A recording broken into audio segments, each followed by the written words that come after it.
Margaret Bourke-White was an American photojournalist who captured some of the most consequential trends, events, and figures of the first half of the 20th century.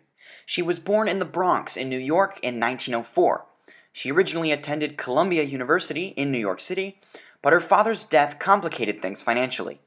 After bouncing around to several different colleges, she eventually graduated from Cornell University in 1927. Bourke-White was important to photojournalism because her photos told some of the key stories of America and the world through the 1920s, 30s, 40s, and 50s. She's also known for being the first woman photographer to work with U.S. Armed Forces and the first Western photographer to be accredited to take photos in the Soviet Union. She was also a general badass. The ship she was on to North Africa to photograph World War II was sunk by torpedoes, but she made it there and took photos anyway. She also survived several war zones, being stranded on an Arctic island and a helicopter crash in the Chesapeake Bay. After a decades-long career in photojournalism and more near-death experiences than I would like to ever have, Bourke-White died in 1971. After spending 2 years in Cleveland as an industrial photographer, Bourke-White's first gig as a photojournalist was for Fortune magazine in 1929. There she covered the 1929 stock market crash and the resulting depression, Krupp Iron Works in Germany, the Soviet Union's first 5-year plan, and the Dust Bowl. According to her autobiography, she says, "I was deeply moved by the suffering I saw at the Dust Bowl and touched particularly by the bewilderment of the farmers. I think this was the beginning of my awareness of people in a human, sympathetic sense as subjects for the camera, and photographed against a wider canvas than I had perceived before. During the rapturous period when I was discovering the beauty of industrial shapes, people were only incidental to me, and in retrospect, I believe I had not much feeling for them in my earlier work, but suddenly it was the people who counted." She then became a founding member of Life magazine in 1936, taking the photo of Fort Peck Dam in Montana that would grace the magazine's first ever cover. Her photo series focused not only on the dam, but also the people who lived and worked in the town springing up around it. Her work captivated readers and forced Life to restart the presses to print more issues. She would then collaborate with novelist Erskine Caldwell, to whom she was briefly married, on 3 illustrated books: You Have Seen Their Faces, which focused on southern sharecroppers, North of the Danube, which documented life in Czechoslovakia, and Say, Is This the USA?, which examined American industrialization.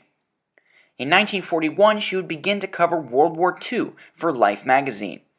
As the only photographer in Moscow during Adolf Hitler's abortive attempt to conquer it, she took photos of the destruction resulting from the war, as well as portraits of Joseph Stalin. She accompanied General George Patton into Germany near the end of the war, and photographed inmates and corpses in concentration camps, helping bring to light the boundless tragedy of the Holocaust. She was also stationed for a time with the Air Force in North Africa, an experience she talks about in the following interview. When the war started and America got into it, I was accredited to the Air Force. And I went over to England with the first of the B-17s. And, I took ever so many pictures, of course.